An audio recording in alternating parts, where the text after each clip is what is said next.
Now, step into the incredible, amazing future as we go exploring tomorrow.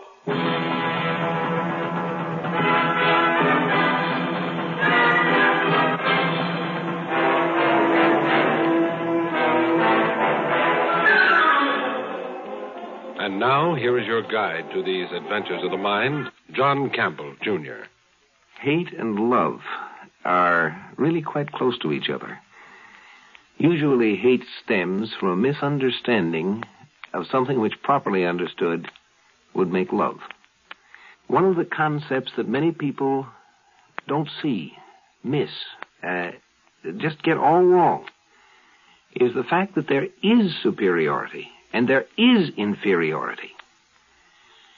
But those things are specialized and narrowed into special areas. If you don't recognize them, the system won't work at all. If you do recognize them, well, you know, each must then recognize two things: that he is superior and that he's inferior. This is a story of a man who hadn't learned, hadn't found out the importance of special superiority and special inferiority. Phil, are you ready for a drink? My name is not Philip. My name is Senga. What? Nothing. You'd better drink this. Thanks. To our last night on Earth for some time to come. Or better yet, to this house where I was born. To the green mountains and jungles we've loved and hunted in. To all this we leave behind. I was looking at her. Yes, she's beautiful. The brightest planet of them all. She's dark and she's ugly. Not from this distance. From here, no.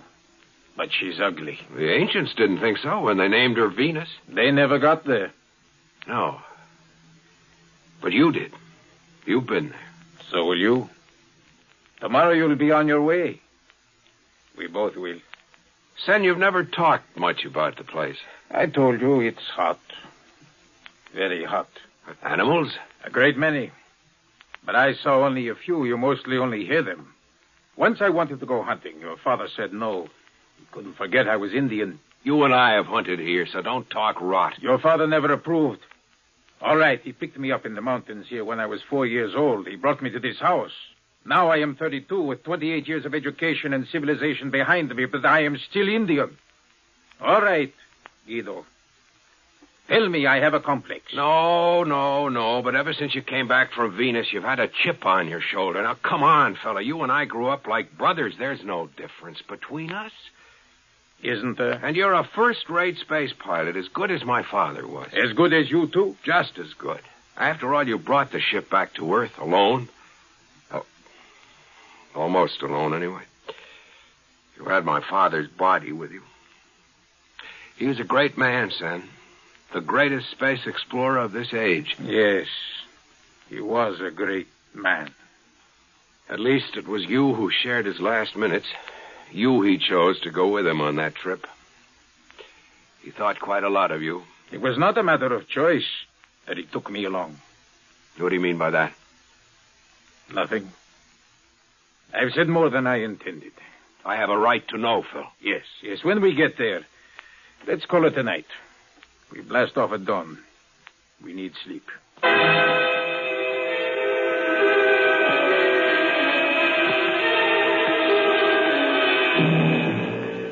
Green light. Blast off.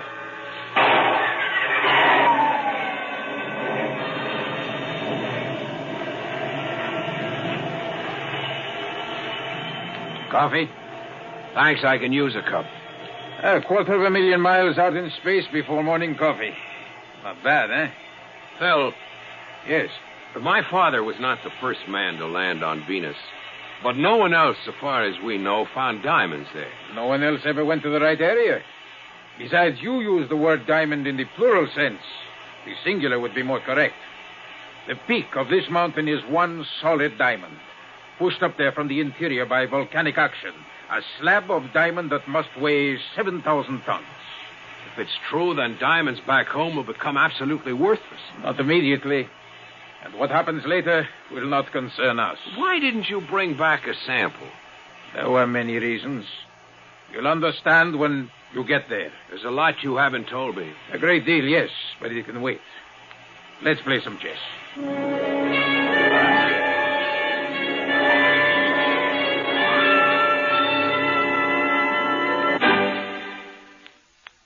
Exploring Tomorrow continues in just a moment. All of us, as American citizens, believe in our inherent liberties and freedoms, such as the freedom of association, assembly, and action. But if you will read the First Amendment to the Constitution, you will notice that it is worded, Congress shall make no law abridging the right of the people peaceably to assemble.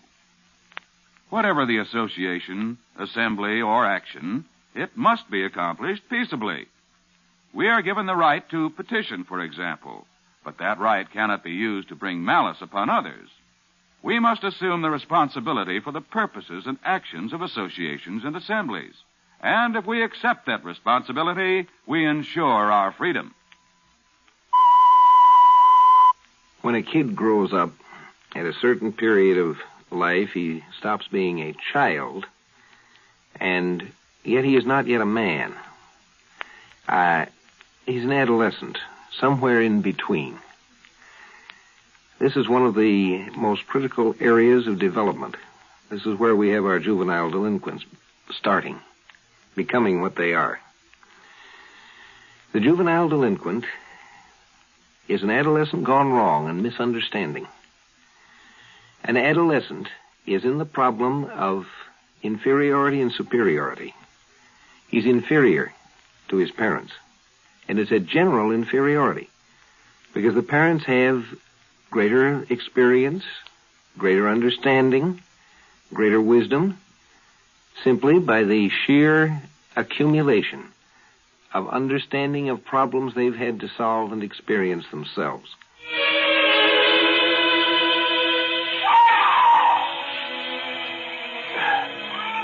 We have to walk about a quarter of a mile through the jungle. Then we start to climb. What's the matter? Maybe hallucination. You saw something? No, someone. Oh? A man, half naked, a savage.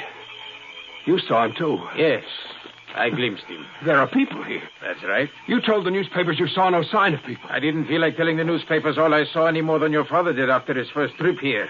Oh, yes, Guido. He knew about these people. He never told anyone. They're human, like us. Descendants from a group of people who came here from Earth millions of years ago. People more advanced in science than we are today. Only through the years they lost their knowledge, reverted to the jungle. At least, that was your father's theory. Are they hostile? I'm not sure. They've seen the ship before, of course. Yes, they've seen it before. They know we come out of space. It's fantastic. Descendants of Earth people. It's as fantastic as your Diamond Mountain. The Diamond Mountain is very real. Come. We have a long walk.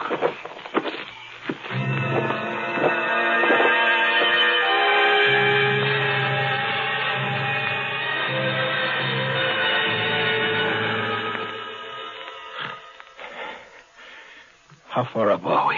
About 1,000 feet above ground level, I'd say. The air's thin. Shouldn't be this thin at only 1,000 feet. Nevertheless, it is. I can hardly breathe. It won't get much worse. Stick it out. We should have brought oxygen masks. It's too hot. They'd be impractical. That's right. Maybe it's the heat, not so much the thin air. I feel as though I'm being scorched up. Save your breath. Come on.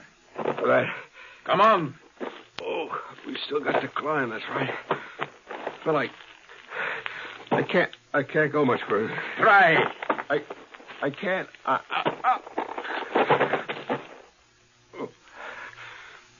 Sorry, Phil. You did better than I thought, as a matter of fact. Much better than your father. What? He collapsed about 100 yards further back, but of course he was much older. Don't look so shocked. I don't understand. It is simple to understand. This is the place where I discovered I am not of an inferior race. Here in this place, I was your father's superior. Now I am your superior. I can live where you can die, where he died. You let him die? No, I didn't want him to die. I wanted to enjoy my sense of superiority. I carried him back, but it was too late. He was too weakened.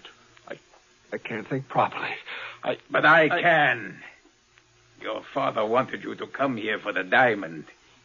It was an easy promise for me to give him. I wanted to bring you here. I wanted to realize my superiority. It's crazy kind of talk. That's crazy. You're like my brother. He was like your father. Oh, no. He was the great Paulo Santos. Perhaps the greatest explorer and ship designer of his day. He built our ship. He was the scientist supreme, superior man. And you're his natural son. Guido, look up there. I said look up there. You can see the diamond peak. Some kind of rock. Crystal rock. No, pure diamond. I have been up there. I chipped a piece off. I brought it back here to your father. He knew it was diamond. He lived just long enough to confirm that. I can reach the diamond, you see. But you can't. No one of your race could, but I can. I've got to get to lower ground. Not without my help. See, you're too weak to move. You must depend on me. You're crazy. Oh, no. I won't let you die. But I'll take away your sidearms. I can't have you armed. How does it feel, Guido? Feel? About superior man suddenly confronted by superiority of an inferior race. I've got to get to lower ground. A situation that reflects the law of the universe, Guido. Your father was always talking about that. Well, I don't want you to die. I want you to live so that you can serve me. I get you to lower ground.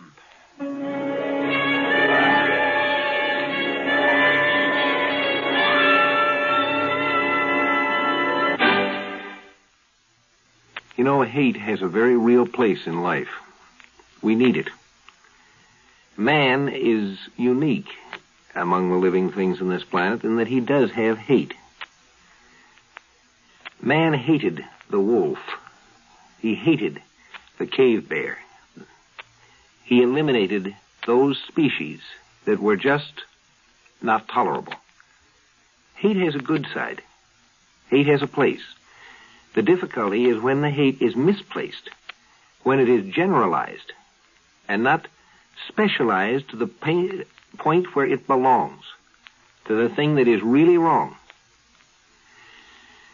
I'm afraid Phil misunderstood and had his hate directed in the wrong direction. It wasn't a race he hated. He just thought he did. What he hated was to have someone who was older and wiser than he himself. And now he had misplaced it to another guy who was trying to do a good job with him. You won't have any use for sidearms, so don't try to get them back. If you do, I'll kill you. What do you have in mind?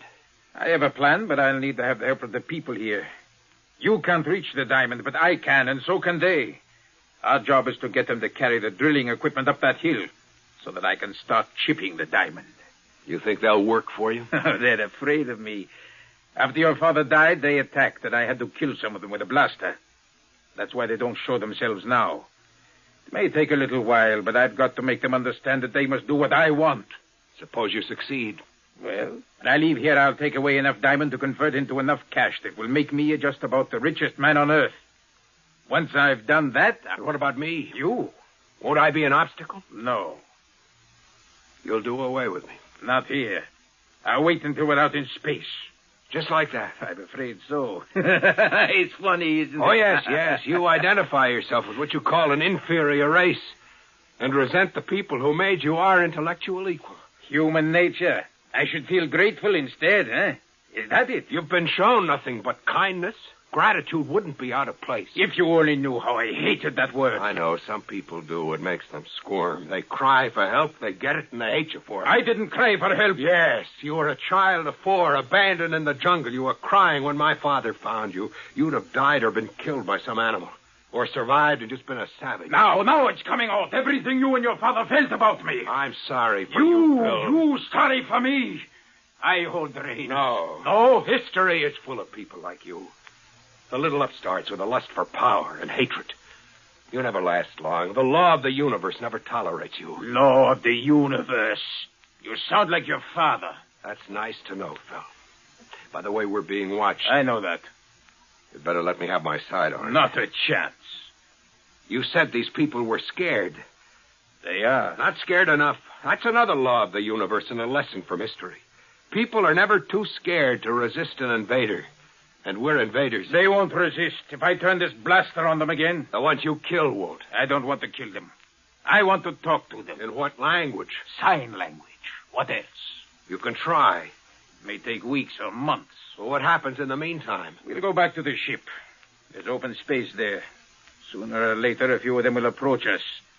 Then I'll try to talk to them. Then we better start down, unless we're surrounded. I'll blast our way through if there's trouble. Come on. Keep ahead of me where I can see you.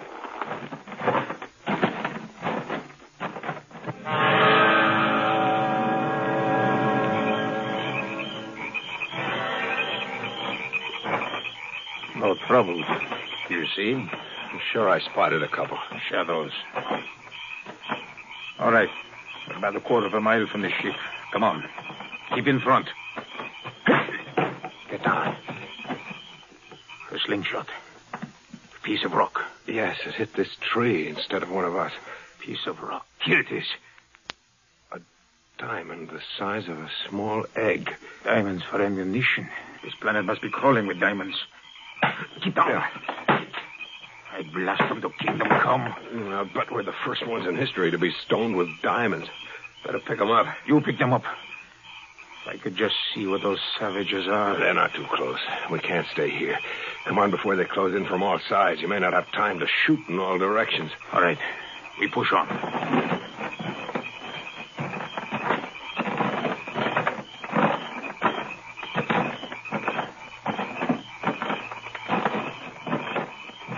Hear anything? No, but I've got a feeling they see us. The ship is pretty close now.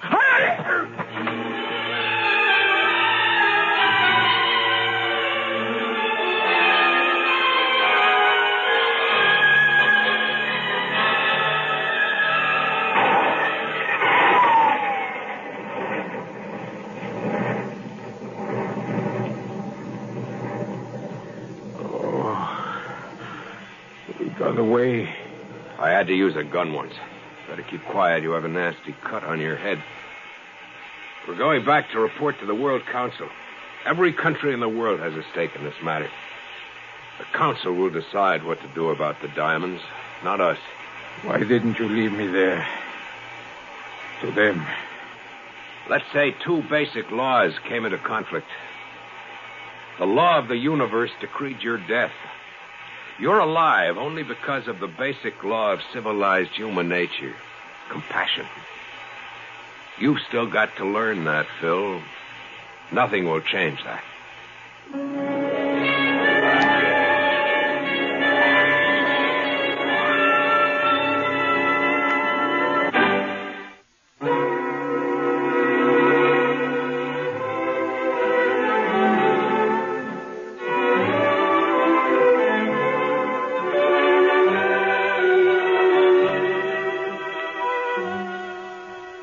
You know, you can make yourself and a lot of other people around you mighty unhappy if you try to have all values, be able to do everything.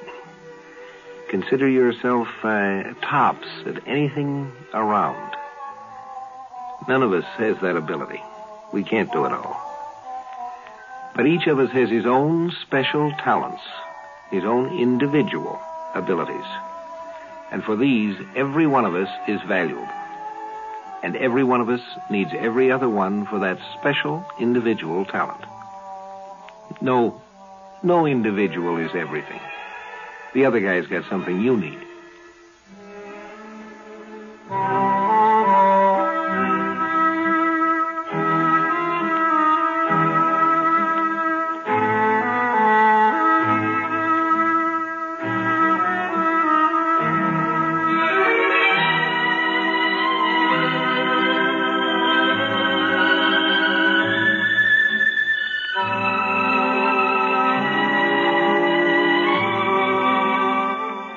Heard in our cast tonight were Mason Adams and Donald Bucher.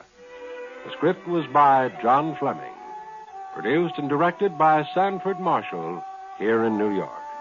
This is Guy Wallace speaking.